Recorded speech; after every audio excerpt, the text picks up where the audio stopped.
জিয়াউর রহমান সমাজ কল্যাণ পরিষদ যখন প্যাসিজমের সময় দুঃসময় যখন রাজপথে অনেকেই গা ঢাকা দিয়েছেন, সেই সময় এগুলিতে আপনারা অনেক কাজ করেছেন।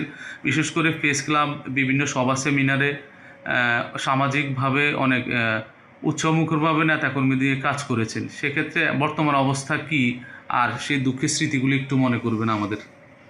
জিয়াউর রহমান সমাজ কল্যাণ পরিষদ দেশের ক্রান্তি লগ্নে এবং যখন সরকার অঘোষিতভাবে যখন মিছিল, মিটিং, সভা, সেমিনার বন্ধ করে দেওয়া হয়েছে, তখন এই জিয়াউর রহমান সমাজ কল্যাণ পরিষদের ব্যানারে বিভিন্ন মানববন্ধন, প্রতিবাদ সভা এবং বিভিন্ন সেমিনার করে আসছিল। এবং অনেক প্রতিবন্ধকতা, অনেক সময় দেখা গেছে, আমাদের একটা স্মৃতি আমি মনে করি, আমাদের মরহুম ব্যারিস্টার মওদুদ আহমদ সাহেব, বেগম খালেদা জি যে অ্যারেস্ট হয়েছিল, তার 4-5 দিন পরে আমরা জাতীয় প্রেস ক্লাবে একটা বেগম জিয়ার মুক্তির দাবিতে আমরা একটা প্রতিবাদ সভা করার জন্য আমরা ওখানে হল বুক দিয়েছি।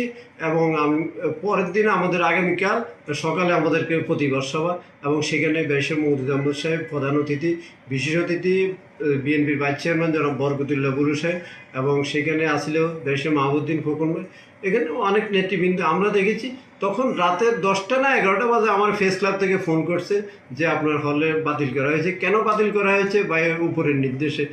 কোন উপরের নির্দেশ? আমি তো এখানে ভাড়া দিয়েছি, বুকিং করেছি, এবং এখানে আমার আগামীকাল সকাল 10টায় আমার প্রেস ক্লাবের মিটিং, আমি মিটিং শুরু হবে যথাসময়।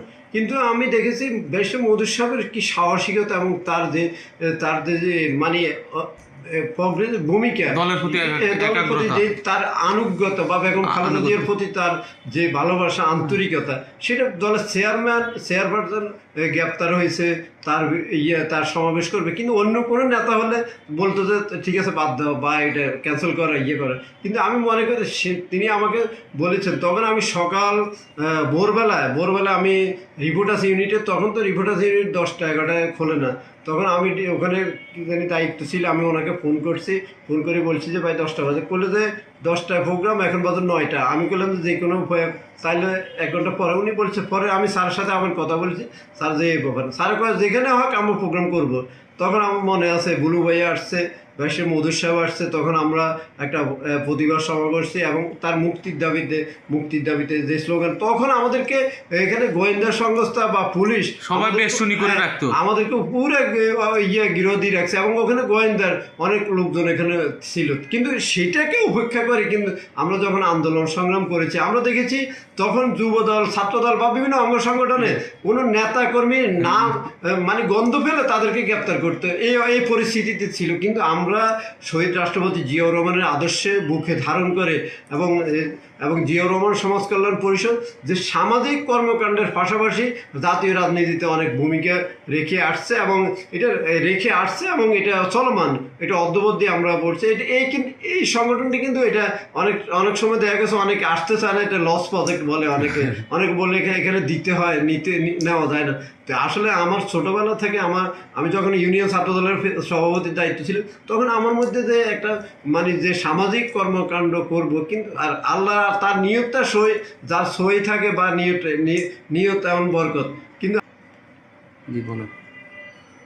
আমি ইউনিয়ন ছাত্রদলের সভাপতি থেকে আমি আমার থানা ছাত্রদলের দায়িত্বে ছিলাম, জেলা ছাত্রদলের, নোয়াখালী জেলা ছাত্রদলের দায়িত্বে ছিলাম, এবং পর্যায়ক্রমে আমি কিন্তু কেন্দ্রীয় যুবদলের প্রেসিডেন্ট ছিল তৎকালীন জনাব বরকতুল্লাহ বুলু সাহেব, ওনার সাথে রাজনীতি করেছি, এবং বিভিন্ন পদ, বিভিন্ন ঘাত উপেক্ষা করে কিন্তু আমরা এই পর্যায়ে আসছি, এই সংগঠনের দায়িত্বে আমি কিন্তু অনেক 7-8 বছর আগে সেক্রেটারির দায়িত্ব ছিলাম।